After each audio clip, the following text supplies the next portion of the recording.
എൻ്റെ പേര് റൂബി രാജൻ. ഞാൻ 2022 ആദ്യമായിട്ട് ഈ കുർബാസന എടുത്ത് വന്നത്. ഇതെൻ്റെ രണ്ടാമത്തെ സാക്ഷ്യമാണ്. അതിന് തന്ന അനുഗ്രഹത്തിന് എൻ്റെ ഈശോയ്ക്കും എൻ്റെ മാതാവിനും 1000 നന്ദി സമർപ്പിക്കുന്ന. ആദ്യമേ ഞാൻ 6 വർഷം ഒരു BSc സ്റ്റാഫായ ഞാൻ 6 വർഷമായിട്ട് ഗ്യാപ്പായിരുന്നു. അതുകൊണ്ട് ഞാൻ ഈ ഉടമ്പടി ഫസ്റ്റ് ടൈം ഞാൻ ഉടമ്പടി എടുത്തുമ്പോൾ ആദ്യം ഞാൻ പ്രാർത്ഥിച്ചത്, അമ്മേ എനിക്കൊരു ജോലി തരണേ. അതിൻ്റെ കാരണമായി എൻ്റെ വീടിൻ്റെ അടുത്തുള്ള ഒരു ഹോസ്പിറ്റലിൽ തന്നെ എനിക്ക് ജോലി കിട്ടി. ഒരു മരിയ ഹോസ്പിറ്റൽ എന്നാണ് എൻ്റെ ഹോസ്പിറ്റലിൻ്റെ പേര്. അവിടെ ചെറിയ തുച്ഛമായ ശമ്പളത്തോടായിരുന്നു ജോലി ചെയ്തിരുന്നത്. അപ്പം ഒരു 1.5 വർഷമായപ്പോൾ എനിക്ക് ചെറിയൊരാഗ്രഹം തോന്നി, വിദേശത്ത് പോയി ജോലി ചെയ്യാനൊരു ചെറിയൊരാഗ്രഹം. അന്നേരം ഞാൻ ഇവിടെ വന്ന് ഉടമ്പടി പുതുക്കിയപ്പോൾ, അമ്മേ എനിക്കൊരു MOH ഉള്ള ഏതെങ്കിലും ഒരു ഹോസ്പിറ്റലിൽ ജോലി കിട്ടിയാൽ നന്നായിരുന്നു അമ്മേന്ന് ഞാൻ വെറുതെ ഒന്ന് എഴുതി വെച്ചു. എനിക്ക് കിട്ടത്തില്ല, എന്നാലും ചുമ്മാ ഒന്ന് എഴുതി വെച്ചതാണ്. 6 വർഷത്തെ ഗ്യാപ്പുണ്ട്. പിന്നെ ഉള്ളത് 1.5 വർഷമേ എനിക്ക് എക്സ്പീരിയൻസ് ഉള്ളൂ. അപ്പോൾ ഒരിക്കലും എനിക്ക് കിട്ടത്തില്ല. ഞാൻ ചുമ്മാ ഒന്ന് എഴുതി, അമ്മയുണ്ടല്ലോ, ഉടമ്പടി എടുത്തയല്ലോ, ഉടമ്പടി എടുത്ത മക്കളെ അമ്മ ആരും കൈവിടത്തിലെന്ന് പൂർണ്ണ വിശ്വാസം എനിക്കുണ്ട്. ഒറ്റ കാരണം കൊണ്ട് ഞാൻ വെറുതെ ഒന്ന് ഉടമ്പടി പുതുക്കിയപ്പോൾ എഴുതി വെച്ചു. ഹോസ്പിറ്റലിൻ്റെ പേരൊന്നും എഴുതിയില്ല, ഏതെങ്കിലും ഒരു ഹോസ്പിറ്റൽ മാത്രം ഞാൻ എഴുതിയുള്ളൂ. അങ്ങനെ കുറച്ച് ദിവസം കഴിഞ്ഞപ്പോൾ എനിക്കൊരു മെയിൽ വന്നു, കുവൈറ്റിൽ എന്നൊരു ജോബ് ഓഫർ. കുവൈറ്റ് MOHലേക്ക് ഫ്രീ ആയിട്ട് സ്റ്റാഫിനെ അവിടെ എടുക്കുന്നുണ്ടെന്നാണ് അവിടുത്തെ ഒരു മെയിൽ വന്നു. അതിൻ്റെ നാത്തൂൻ അവിടെയാണ് ജോലി ചെയ്യുന്നത്. ചേച്ചി എനിക്ക് ചുമ്മാ ഒന്ന് ഇട്ടതാണ്. അപ്പോൾ എൻ്റെ ഹസ്ബൻഡ് പറഞ്ഞു, എടി നീ ചുമ്മാ നീ നോക്ക്. ഞാൻ ആ ഒറ്റ വിശ്വാസത്തോടെ ഒന്ന് ഫില്ല് ചെയ്ത് വിട്ടു. ഒട്ടും പ്രതീക്ഷയില്ല കിട്ടുമെന്ന്. അങ്ങനെ കുറച്ച് ദിവസം കഴിഞ്ഞ് നൈറ്റ് ഡ്യൂട്ടി സമയത്ത് എനിക്ക് രാത്രിയിൽ ഒരു മെയിൽ വന്നിരിക്കുന്നു, നിങ്ങൾക്ക് രാവിലെ നിങ്ങളുടെ ഇൻ്റർവ്യൂ ആണ്, നിങ്ങൾ അറ്റൻഡ് ചെയ്യണമെന്ന്. ഒന്നും അറിയത്തില്ല, ഇത്രയും 6 വർഷത്തെ ഗ്യാപ്പുണ്ട്, എനിക്ക് ഒരു വകയും എനിക്കറിയില്ല. അപ്പോൾ ചേച്ചി എനിക്ക് കുറച്ച് നോട്ട്സൊക്കെ ഇട്ടു തന്നു, നീ ഇത് പഠിക്കാൻ പറഞ്ഞിട്ട്. ഞാനിപ്പം നൈറ്റ് സമയത്ത് കിട്ടിയ സമയത്ത് മൊത്തം ഞാൻ ഇരുന്ന് പഠിച്ചു. കുറച്ച് നേരം മാത്രമേ ഞാൻ പ്രാർത്ഥിച്ചുള്ളൂ. രാവിലെ എണ്ണിച്ച് 9 o'clock ആ ഇൻ്റർവ്യൂ. മൊബൈലിനകത്തായിരുന്നു, സൂം ഇൻ്റർവ്യൂ പോലെ എൻ്റെ ഇൻ്റർവ്യൂ നടന്നത്. നന്നായി പഠിച്ചു. പ്രാർത്ഥിച്ചതേ കുറച്ച് നേരം മാത്രം ഞാൻ പ്രാർത്ഥിച്ചുള്ളൂ. എന്നിട്ട് മാതാവിൻ്റെ രൂപമൊന്നും ഞാൻ കയ്യിൽ കൊണ്ടുപോയില്ല. കാശ് രൂപം എൻ്റെ കയ്യിലുണ്ട്, അത്രയും മാത്രമേ ചെയ്തുള്ളൂ. പക്ഷേ ഒത്തിരി പഠിച്ചിട്ടാണെന്ന് തോന്നും. അവർ ചോദിച്ച ചോദ്യം എനിക്കോ ഞാൻ പറഞ്ഞ ആൻസറോ അവർക്കൊന്നും മനസ്സിലായില്ല. അവരെന്നെ കളിയാക്കി ചിരിച്ച രീതിയിലാണ് തോന്നിയത്.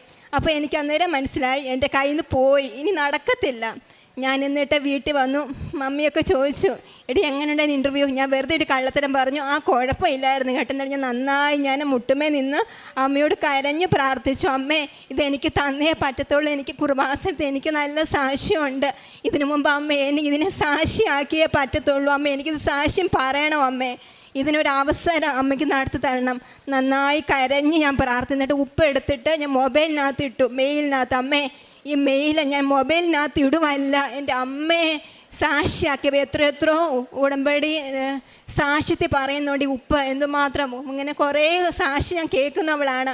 അമ്മ എനിക്കൊരു വിശ്വാസമുണ്ട്, ഈ ഉപ്പ് ഞാൻ ഇടുന്നത് എൻ്റെ ഈ എക്സാം ഇൻ്റർവ്യൂ ചെയ്തവരുടെ ദേഹത്താണ് ഇടുന്നത്. അവർക്കൊരു എൻ്റെ പേര് കാണുമ്പോൾ അവർക്ക് എന്തെങ്കിലും തോന്നണമെന്ന് പറഞ്ഞു. കറക്റ്റ് 2 ആഴ്ച കഴിഞ്ഞപ്പം പിന്നെ എനിക്കൊരു മെയിൽ വന്നു, നിങ്ങളുടെ രണ്ടാമതൊന്നുകൂടെ അറ്റൻഡ് ചെയ്യാൻ പോവാന്ന് ഇൻ്റർവ്യൂ.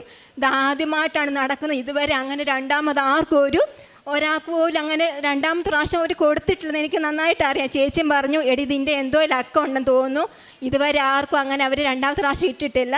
ഞാൻ അതും കറക്റ്റ് നൈറ്റ് ഡ്യൂട്ടി സമയത്താണ്. അന്ന് രാത്രി മുഴുവൻ നന്നായി ഞാൻ പ്രാർത്ഥിച്ചു. അന്ന് ഒന്നും ഞാൻ പഠിച്ചില്ല.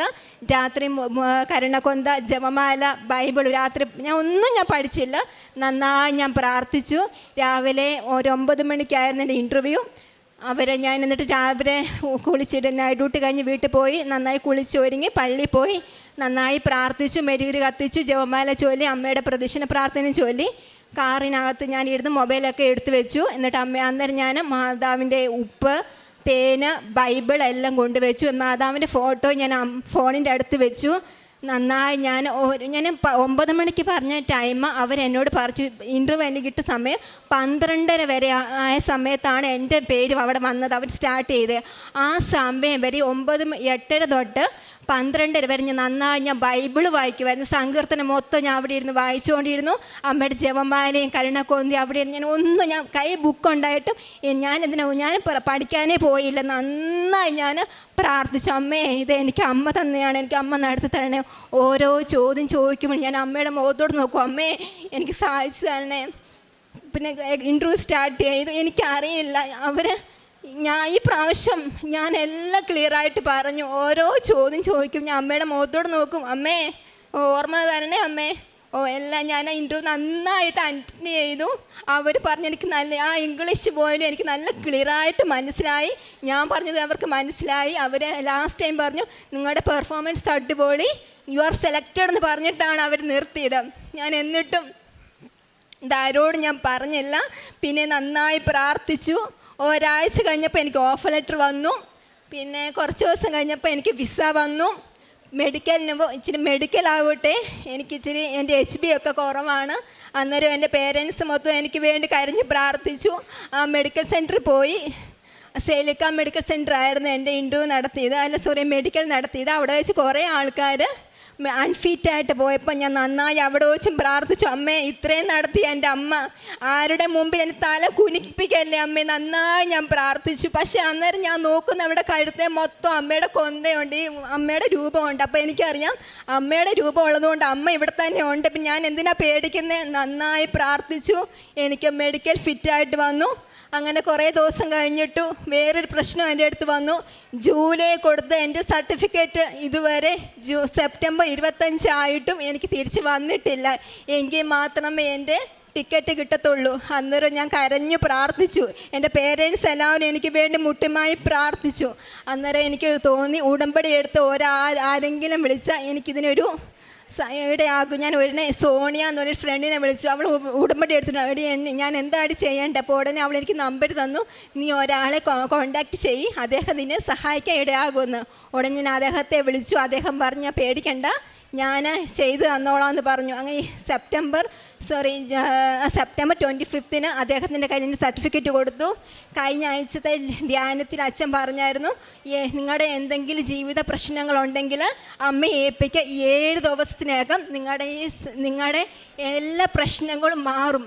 ഞാൻ അത് വെച്ച് കറക്റ്റായിട്ട് പ്രാർത്ഥിക്കുമ്പോൾ 7 ദിവസം ഉണ്ടല്ലോ അമ്മേ, അപ്പോൾ എൻ്റെ ജീവിതത്തിൽ എന്തെങ്കിലും മാറ്റം ഇവിടെയാക്കും. എൻ്റെ വിസ കഴിയാറായി, ഞാൻ എന്താ ചെയ്യേണ്ടത്?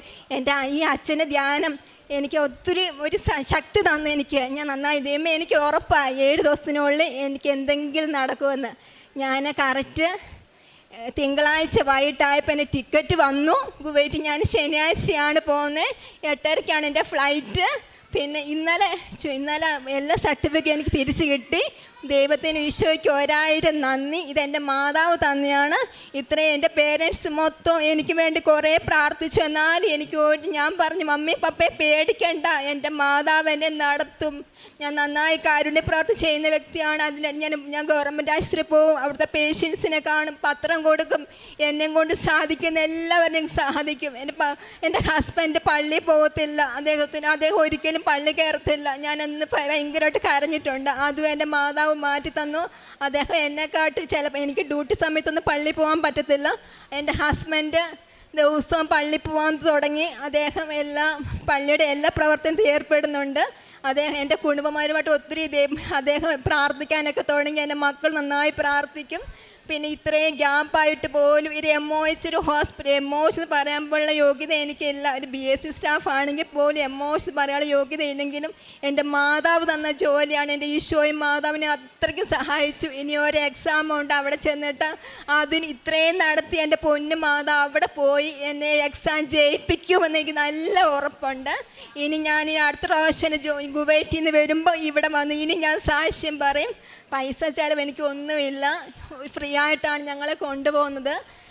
അറ്റസ്റ്റേഷൻ സർട്ടിഫിക്കറ്റ് മാത്രമേ ഉള്ളൂ, ഒറ്റ പൈസ അല്ലാതെ അവർ തന്നെ ടിക്കറ്റൊക്കെ ഇട്ട് തന്ന് എൻ്റെ മാതാവിന് ഈശോയ്ക്കും എനിക്ക് ഒട്ടും യോഗ്യതയില്ല, എനിക്കറിയാം. അതിന് എൻ്റെ മാതാവ് എന്നെ ഈശോ ഒത്തിരി സഹായിച്ചു. അതിനെ കുർബാസന എന്ന മാതാവാണ് എന്നെ ഒത്തിരി സഹായിച്ചത്.